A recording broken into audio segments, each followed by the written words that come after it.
అల్లేసరికి ఇతనేం plate మార్చేశాడు. Plate మార్చి నేను పెట్టాలనుకున్నాను కానీ పెట్టానని చెప్పలేదు, పెట్టాలనే ప్లాన్ ఉంది అని చెప్తున్నాడు.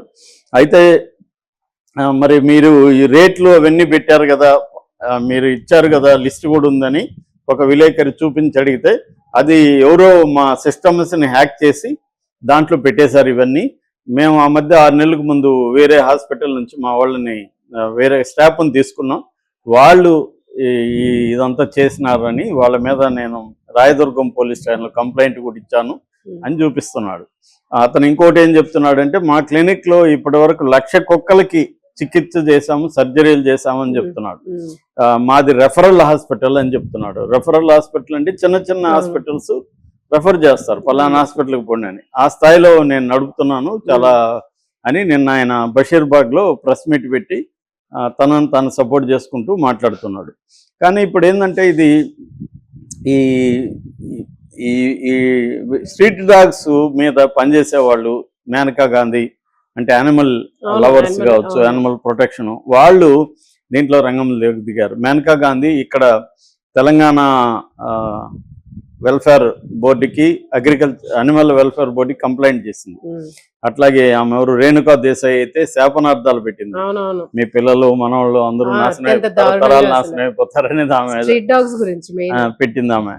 సో అలా ఇప్పుడు అన్ని రంగంలోకి జిహెచ్ఎంసీ రంగంలో దిగింది, యానిమల్ హస్బెండరీ బోర్డు ఉంది అది రంగంలోకి దిగింది.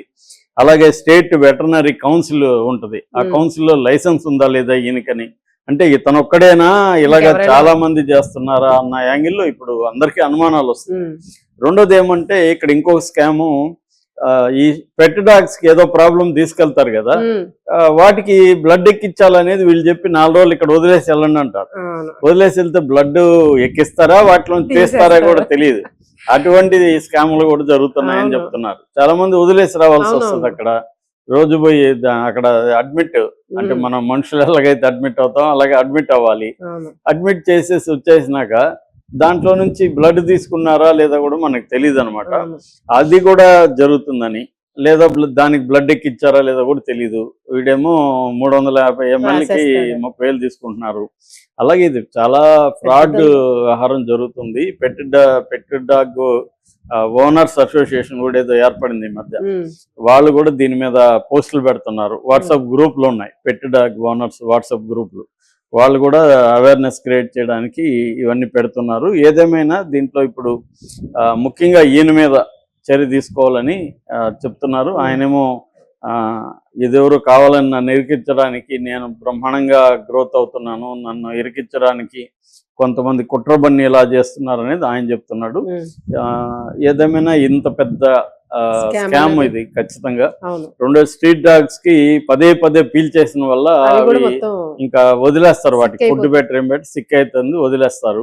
అలాగా కూడా అది వైలెన్సే యాక్చువల్ గా. సో అదే వైలెన్స్ కాదు, ఈవెన్ పెట్స్ కూడా వైలెన్సే. చాలా వాటికి పెట్స్ కి ఎడిటింగ్ చేస్తారు, జీన్ ఎడిటింగ్ చేసి వాళ్ళకి కావాల్సిన విధంగా దాంట్లో లక్షణాలు పెట్టుకుంటారు. నేను కూడా ఆ మధ్య ఒక ఫ్రెండ్ దగ్గరికి పోతే అది చాలా కష్టపడుతుంది నడవడానికి కూడా. ఏమైందంటే దీనికి అది చేశారని చెప్తున్నాడు. అది నేను వచ్చిన 1 నెలకి క్యాన్సర్ అని చెప్పి చనిపోయింది.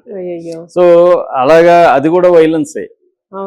పెట్ ఓనర్స్ కూడా చాలా వైలెన్స్ చేస్తున్నట్టే, వాటికి ఫ్రీగా వదిలేయకుండా వాటిని రకరకాల వీళ్ళకి నచ్చినట్టుగా దాన్ని మోడిఫై చేసి అది హాయిగా ఉండే పరిస్థితి లేదు. దానివల్ల కొన్ని రకాల డాగ్స్ ని బ్యాన్ కూడా చేసింది సెంట్రల్ గవర్నమెంట్.